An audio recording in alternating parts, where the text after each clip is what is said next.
Olá pessoal, graça e paz, muito bom estar aqui com vocês para mais um tempo de estudo, mais um tempo de reflexão na Palavra de Deus, dando continuidade à nossa série Restauração.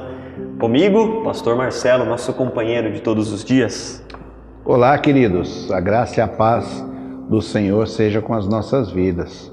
Gostoso mais uma vez estar aqui, junto com Samuel, com Bruno, com vocês, para a gente meditar mais um pouco na Palavra de Deus, nessa série tão importante que a gente está fazendo, que são vidas transformadas, vidas restauradas, saradas, curadas por Deus. Esse vídeo vai abençoar muito a sua vida e vai abençoar também a vida daqueles com quem você compartilhar esse vídeo. Tenho certeza que você vai mandar esse vídeo para algumas pessoas e elas serão tremendamente abençoadas por Deus. Então manda, tá bom? Não perca tempo não, manda e vai lá na nossa playlist e faz a maratona de todas as nossas séries lá, tá bom? Boa dica, pastor. Pessoal, nós vamos fazer a leitura no texto de Lucas, no capítulo 17, e hoje nós vamos conversar um pouco sobre a restauração de 10 leprosos. Ou é de um só? Você vai descobrir se você continuar com a gente, tá bom? Lucas 17, a partir do versículo 11.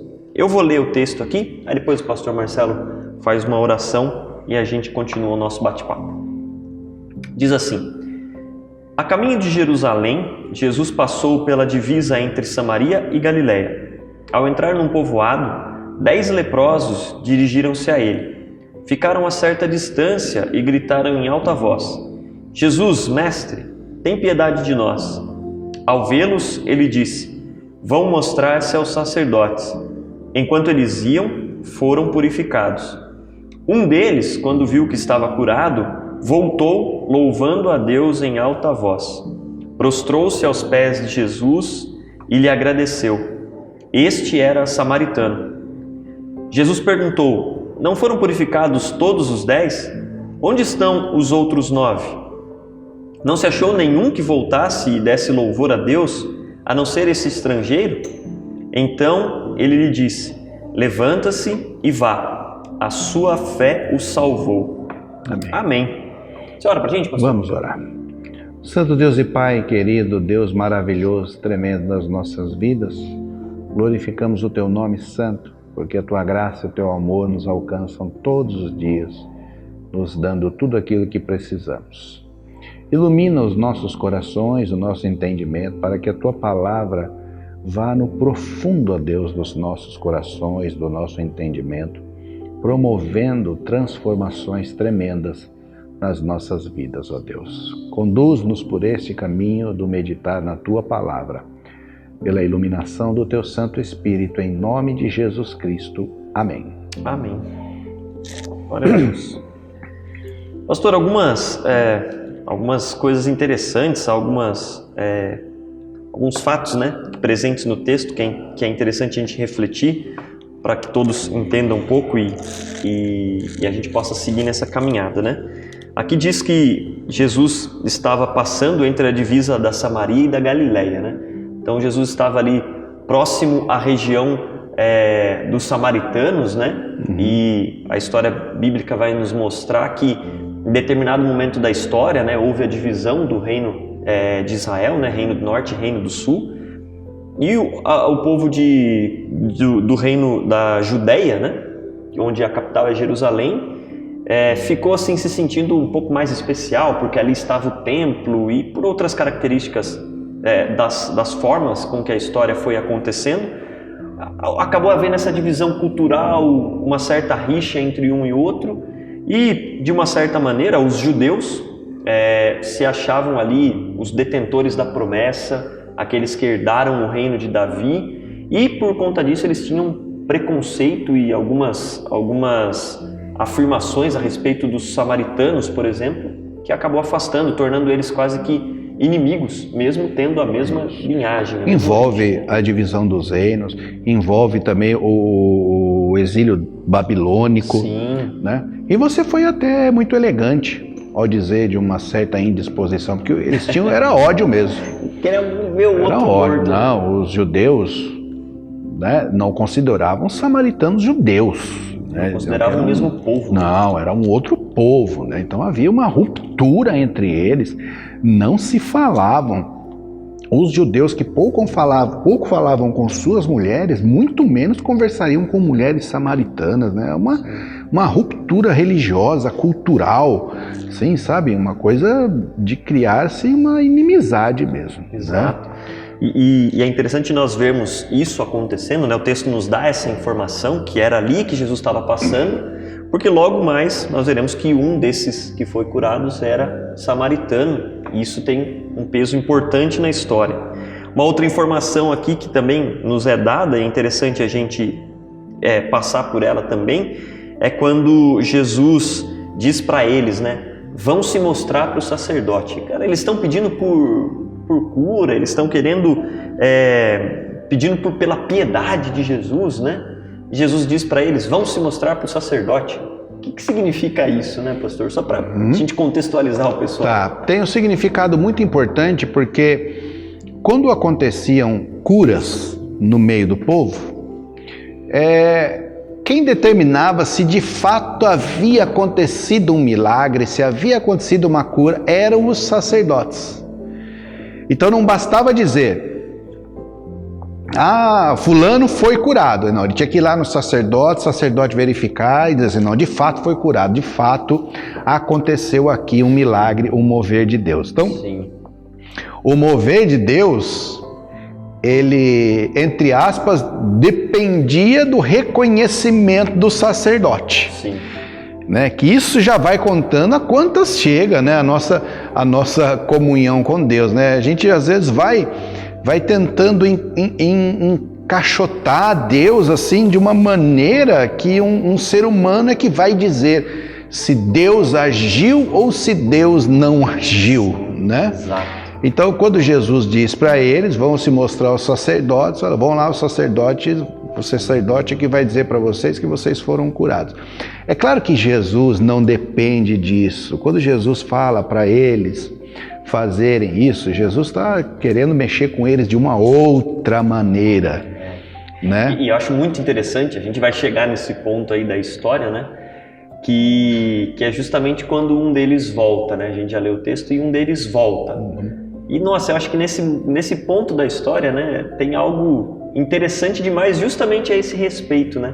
Naquela cultura, a religião, o estar conectado, estar ligado a Deus passa pelo sacerdote, né? Então o sacerdote determina, houve uma cura, não houve uma cura, pode voltar aqui para a sua vida social, comunitária, ou não pode. E quando esse ex-leproso volta ao encontro com Jesus, para mim diz uma coisa determinante, mas a gente vai chegar lá, aguarda aí um pouquinho. Pastor, para a gente caminhar, né, nós temos falado aí a respeito de restauração, né? E nessa história aqui, aí um pouco mais contextualizado nessas afirmações que a gente foi fazendo, nós vemos uma restauração coletiva, podemos chamar assim, né? Para esses 10 leprosos. Nós já fizemos esse esclarecimento quando nós falamos de Naamã, mas pode ser que alguém ainda não assistiu, mais uma vez falar. Nem sempre quando o texto é traduzido por leproso, significa que essas pessoas tinham a doença que hoje nós chamamos de hanseníase, né? Inclusive até legalmente a gente tem que dizer que a pessoa tem hanseníase. Então, quando a gente lê na tradução lepra, leproso, não significava necessariamente todas as vezes que essas pessoas tinham hanseníase. Elas tinham alguma enfermidade que se manifestava na pele, né? Na derme, epiderme, na pele. Vamos tentar. Vamos facilitar, né? Só que qualquer inflamação, alergia, era tratado tudo como uma doença, porque não tem os recursos que nós temos hoje de diferenciar o que é o quê. Sim. Então, só que aí é que está. Como essas pessoas eram tratadas? Elas eram tiradas do convívio.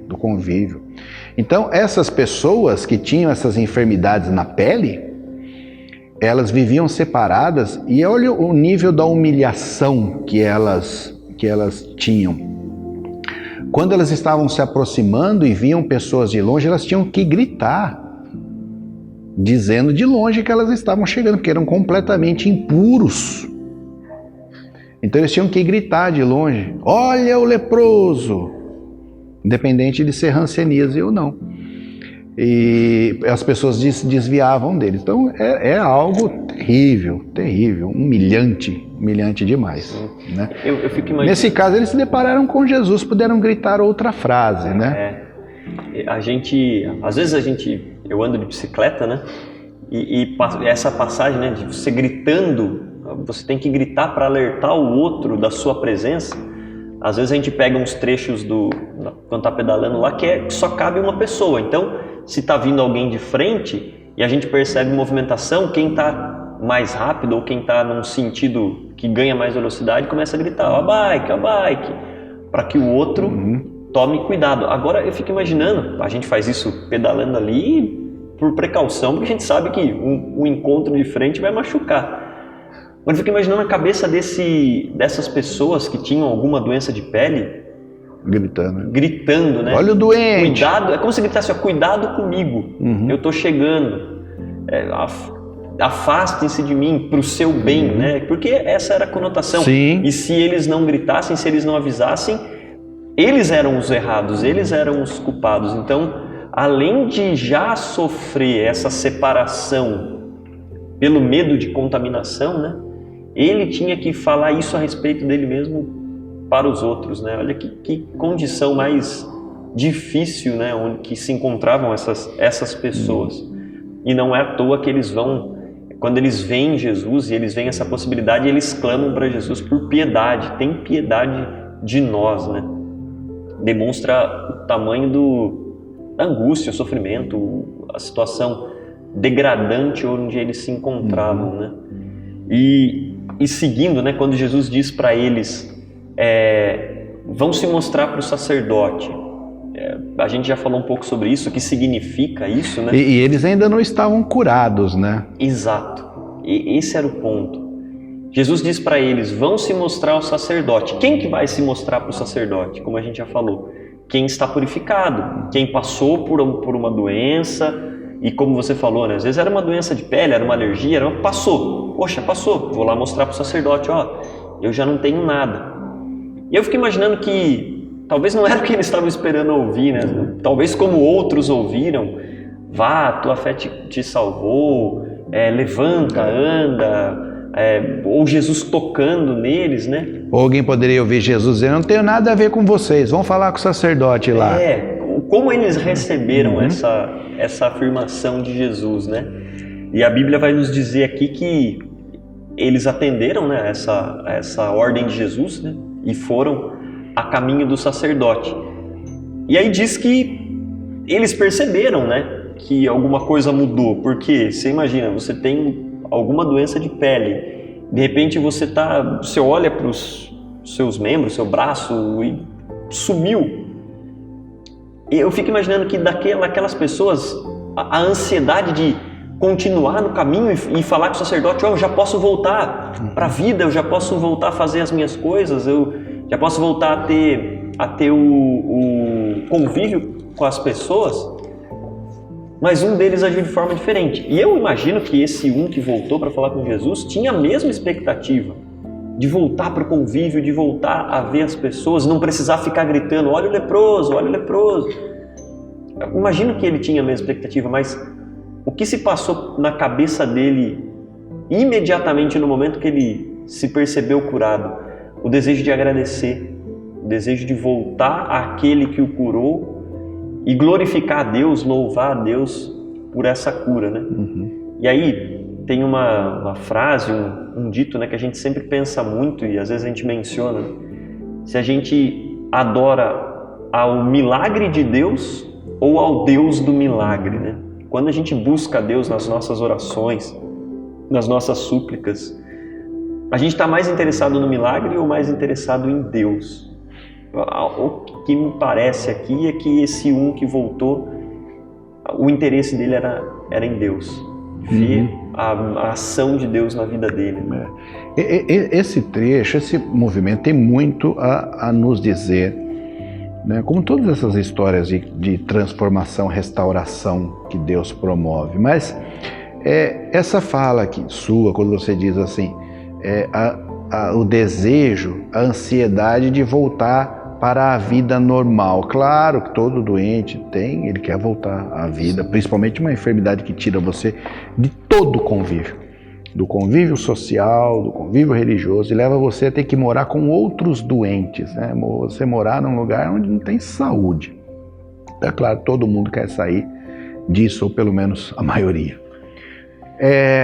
Mas isso também já pode nos fazer pensar que devemos tomar cuidado para que a nossa ansiedade de ter algo,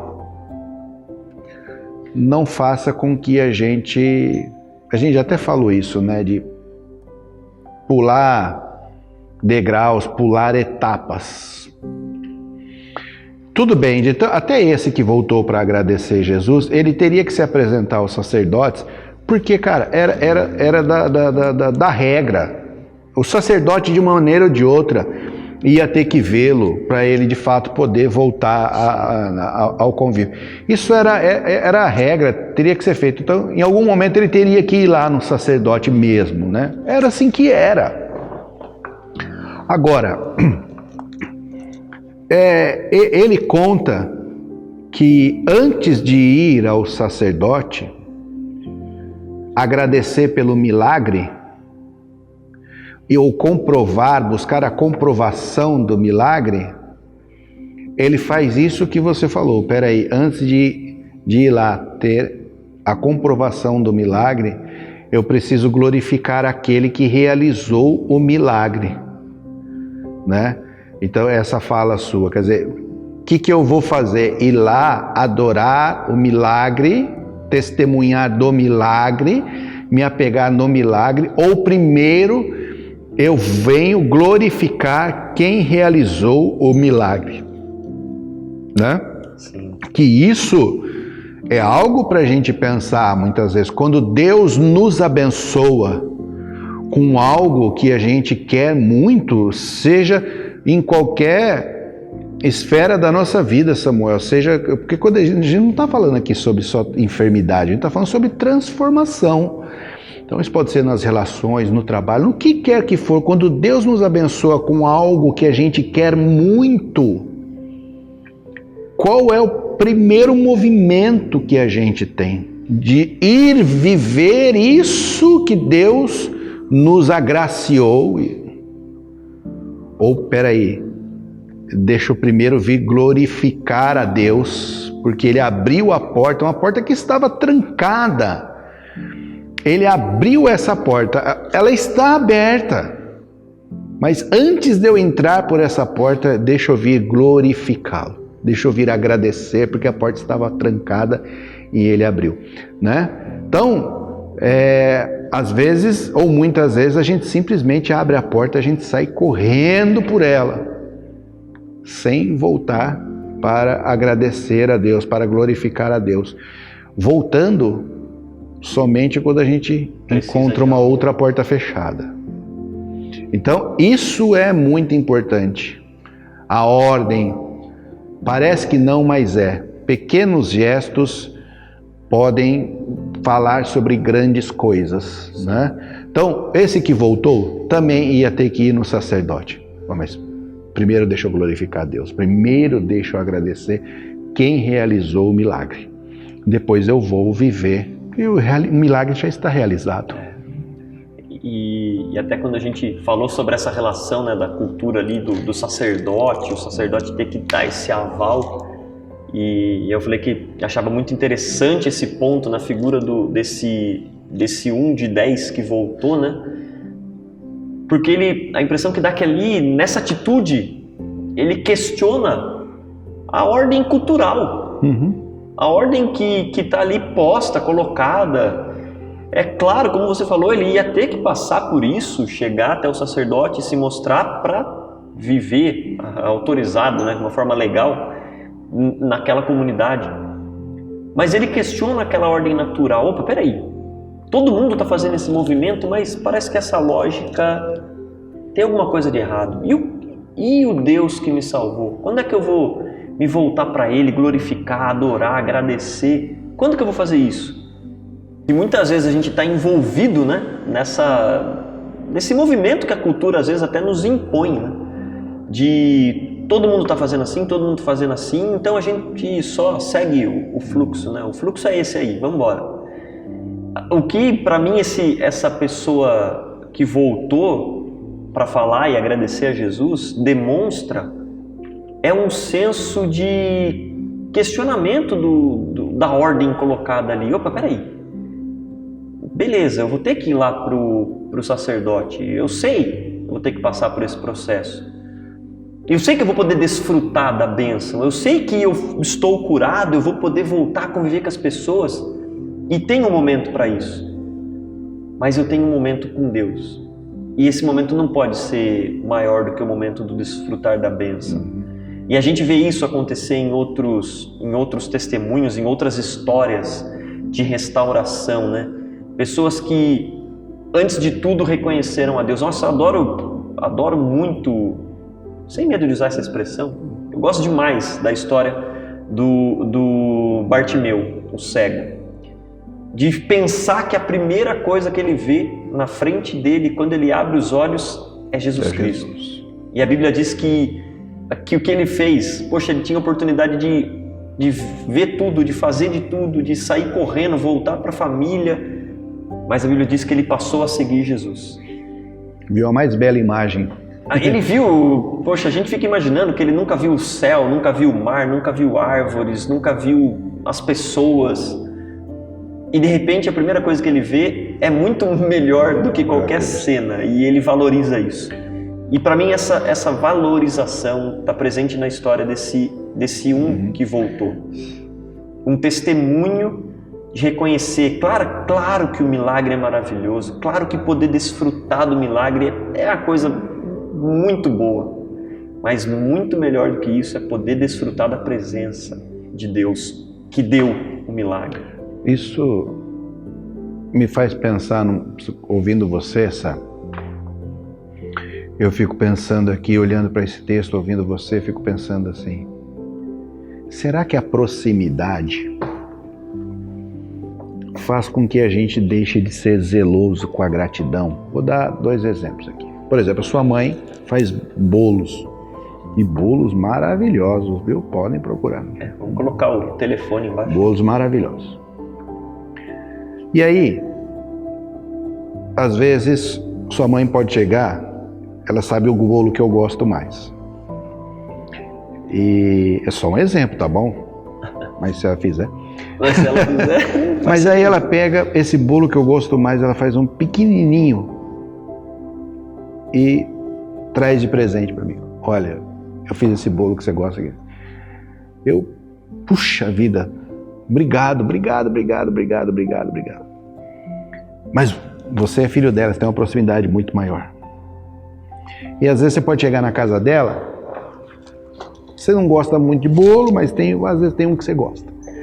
E ela fez lá um pequenininho, eu fiz aquele bolo pequenininho fiz um bolo do pequenininho que você gosta e eu deixei um para você na geladeira.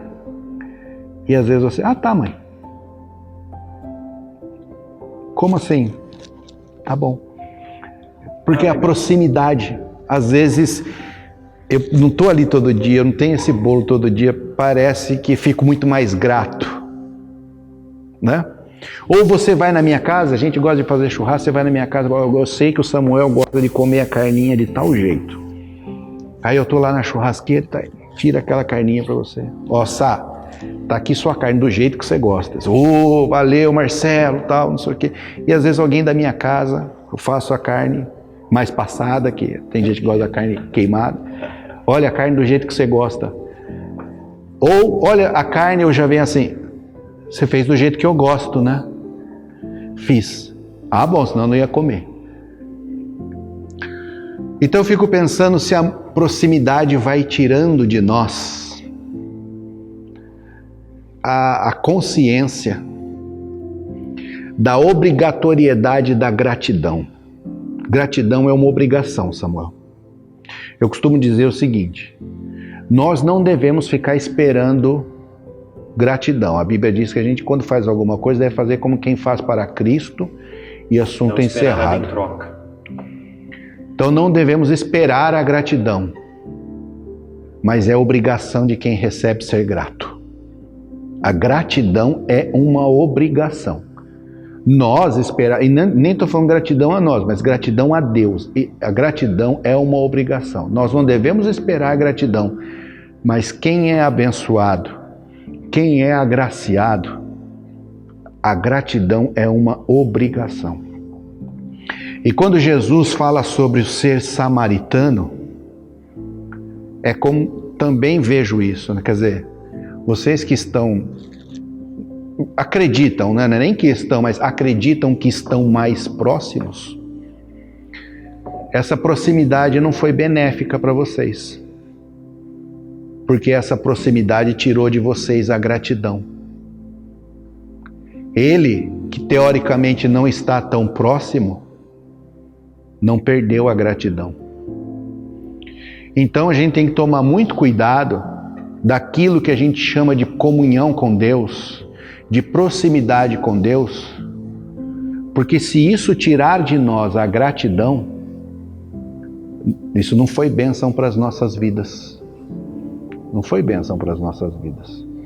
Se aquilo que nós chamamos de ter comunhão com Deus retira de nós a certeza de que nós precisamos ser gratos a Deus, isso foi um perigo para as nossas vidas. Então eu fico pensando nisso. Será que a intimidade, será que a proximidade vai tirando de nós o zelo pela gratidão? Falando dessa forma, né, e até usando o exemplo que você deu, né, de pessoas que desfrutam de mais proximidade, às vezes não demonstram a mesma gratidão. Nós, na nossa relação com Deus, né, a gente precisa entender que quanto mais intimidade, mais estamos desfrutando da presença de Deus, mais razão, mais motivo nós temos para ser gratos, porque a presença de Deus é o maior bem que nós podemos desfrutar. Na história, né, esse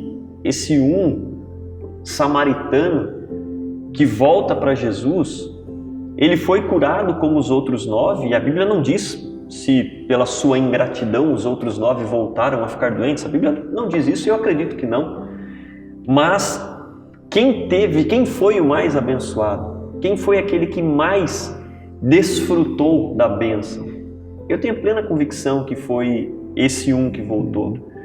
O C.S. Lewis, né, um autor bastante famoso, especialmente na cultura cristã, autor das Crônicas de Nárnia, inclusive, ele fala uma coisa muito interessante a respeito do louvor, esse movimento de nós adorarmos, colocar para fora a gratidão, a adoração a Deus. A Bíblia está repleta de textos, especialmente nos Salmos, né, onde Deus, através dos seus servos, manifesta isso, né? Louvem a Deus, clamem, adorem a Deus. Para quem não entende muito bem, pode achar, nossa, Deus parece algo que está clamando para que as pessoas fiquem massageando o seu ego, né? E o Lewis fala uma coisa interessante, que quando Deus faz esse movimento de nos ensinar a adorar, a louvar, Ele está nos dando a oportunidade de desfrutar ainda mais da bênção. E ele compara assim, né? Imagina que você ganhou a melhor coisa, você tem as melhores situações, você está muito, muito, muito feliz. Só que você não pode manifestar essa felicidade. Você tem esse ímpeto e as coisas estão indo muito bem e você é proibido de colocar para fora. Você não vai desfrutar. Enquanto você não colocar para fora, enquanto você não tiver uma atitude de gratidão, de louvor, você não desfruta totalmente da sua bênção, daquilo que de bom te aconteceu. Então, quando Deus está nos dizendo assim, louve a Deus, adore a Deus, Deus está nos dizendo, seja feliz, aproveite o máximo da bênção que você deu. Por isso eu acredito que esse cara foi o mais abençoado de todos, porque ele pôde colocar para fora a sua gratidão, ele pôde explodir ele pôde transbordar em gratidão. E eu acho que quando a gente louva a Deus, quando a gente adora, quando nós seguimos esse movimento, aí sim nós desfrutamos perfeitamente da bênção que nos foi dada. E fico pensando a maravilha que isso é, e o que nós podemos e devemos fazer então, se não estamos vivendo isso plenamente, voltar a viver. O que a gente pode olhar para a nossa vida e falar, será que eu estou fazendo isso? A gente tem uma tendência, Samuel, a ser mais duro com as pessoas que estão muito próximas de nós. As pessoas que estão próximas de nós, muitas vezes nós oferecemos a ela um tratamento que nós não oferecemos a outras pessoas. Um tratamento duro. Há pessoas que nós dizemos que amamos e que são bênção de Deus na nossa vida. Então, às vezes, o marido é duro com a esposa, nas palavras, no tratamento, de uma maneira que ele não é duro com a esposa dos outros. E nem estou dizendo que deva ser duro com a esposa dos outros, mas ser tão duro com quem está próximo. Às vezes a esposa trata o marido de uma maneira mal educada, que ela não trata outros homens. Os pais, às vezes, são duros com os filhos, cara, e são maleáveis e amorosos com os filhos dos outros. Os filhos, às vezes, são amorosos e maleáveis com os pais dos outros e não são com os seus próprios pais. E isso vai contando então da proximidade, quer dizer, isso vai contando da maneira como nós nos relacionamos com Deus também. Eu já vi exemplos, sabe, das pessoas pedirem para as pessoas que estão próximas passar a tratá-las como os que estão distantes. De mulheres pedirem para os seus maridos que eles a tratem como trata os amigos do bar. Porque com os amigos do bar é sorriso, alegria, brincadeira e compreensão. Mas em casa, os filhos pedirem para os pais que os tratem como eles veem os pais tratando outras crianças na igreja, tratando bem, são bonitas. Quer dizer, isso é triste demais, cara. Eu tenho que chegar, a minha esposa, se for o caso, chegar para mim e falar assim, olha, não me trata então como esposa, me trata como uma outra pessoa qualquer, porque com elas você é muito mais educado, com elas você é muito mais compreensivo, com elas você é muito mais maleável. Cara, isso é uma coisa triste demais para as relações, né? Quer dizer, será que então a proximidade faz com que eu deixe de glorificar a Deus por essa vida? Quer dizer, Samuel é um grande amigo que eu tenho, mas a gente é tão próximo que eu passo a ser mal educado com você. Mas aí, não, Samuel é uma bênção na minha vida. Nossa, homem de Deus na minha vida, como Deus usa tremendamente Samuel na minha vida. Mas eu perdi a gratidão, então, pela sua vida. Quer dizer, então a proximidade fez com que eu ficasse um mal educado com você. Perdi a gratidão. Eu não estou glorificando a Deus pela sua vida. Oh Deus, putz, que bênção que o Senhor colocou Samuel na minha vida para ser esse grande amigo que eu tenho.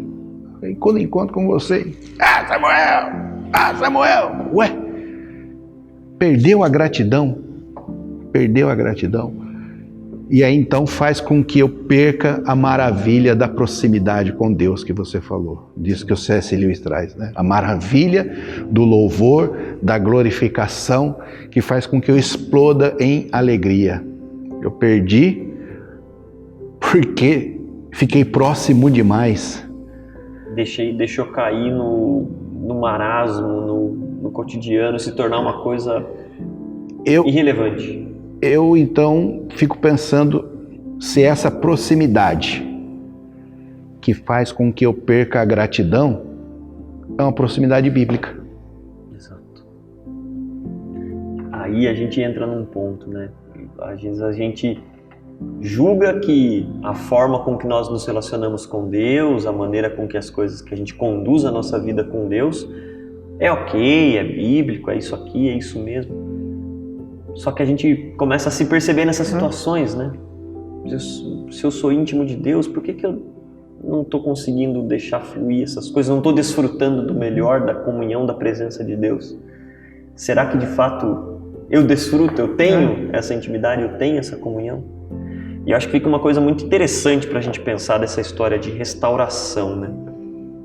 Nós vemos aqui uma pessoa que foi restaurada da sua doença física, foi purificada, mas uma história de como nós precisamos restaurar as nossas relações pessoais.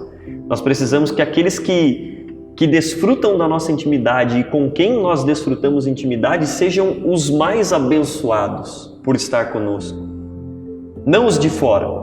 Isso não significa que nós vamos diminuir, né? Não. Ou vamos piorar a forma como tratamos os de fora. Mas se nós tratamos bem aqueles que fazem parte só de um pedacinho da nossa vida, muito mais aqueles que estão próximos. E quando a gente leva isso para a nossa relação com Deus, se a gente acha e crê que Deus é a melhor coisa que nós temos na nossa vida, nós temos que desfrutar disso, colocar para fora a nossa gratidão, sermos mais gratos, ver as bênçãos diárias, as bênçãos do dia a dia que recebemos constantemente de Deus e que às vezes passam batido porque se tornaram coisas comuns. Eu acordo todo dia eu tenho um teto sobre a minha cabeça, todo dia eu tenho um cobertor quentinho, todo dia eu tenho comida na minha mesa.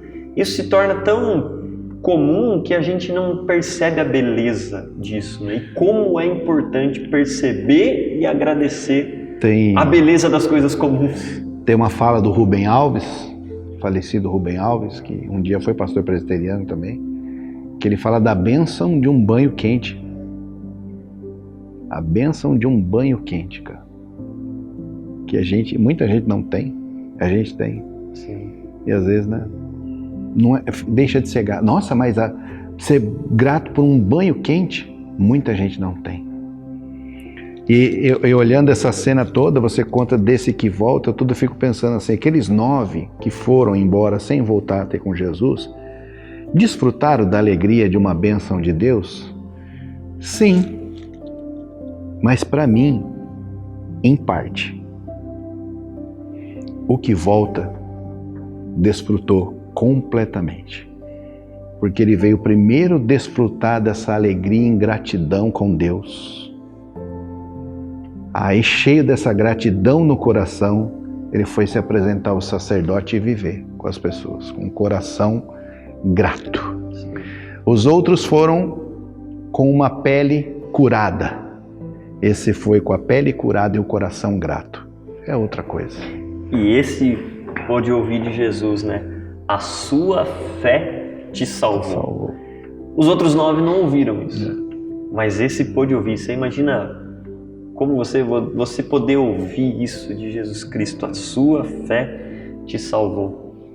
E nós somos aqueles que vivem o tempo da graça de Deus, que foram alcançados por esse amor redentor, pela salvação em Cristo. E nós recebemos isso de Jesus. A fé que Ele nos deu, nos salvou. A fé em Cristo, a fé na salvação pela cruz. Como isso é valioso para nós. Como nós precisamos colocar mais isso para fora. Como nós precisamos admirar e desfrutar mais dessa bênção que nos alcançou. A fé, a salvação em Cristo Jesus. Que a gente possa ter restaurado em nossas vidas, né? Essa gratidão, esse desejo de estar com Deus, de desfrutar de Deus, de agradecer Ele cada vez mais. Precisamos das curas emocionais, físicas, precisamos das curas dos nossos pensamentos, com certeza precisamos, mas precisamos muito mais da restauração da nossa relação com Deus, porque aí sim a gente vai poder desfrutar de todas as bênçãos de forma plena, completa, né? Amém. Assim como esse aqui pôde desfrutar. Glória a Deus. Amém? Amém. Vamos orar para encerrar então? Mais uma vez, se você gostou desse vídeo, muito, ou se você gostou pouco, compartilha esse conteúdo com as pessoas, que outras pessoas possam ser também abençoadas por Deus e tenham esse movimento de gratidão ao nosso Senhor. Vamos Amém. orar para encerrar. Pai, nós te louvamos, Deus, porque acima de tudo o Senhor nos salvou. Isso é o motivo principal da nossa adoração, desse movimento de gratidão que queremos demonstrar ao Senhor, ó Pai.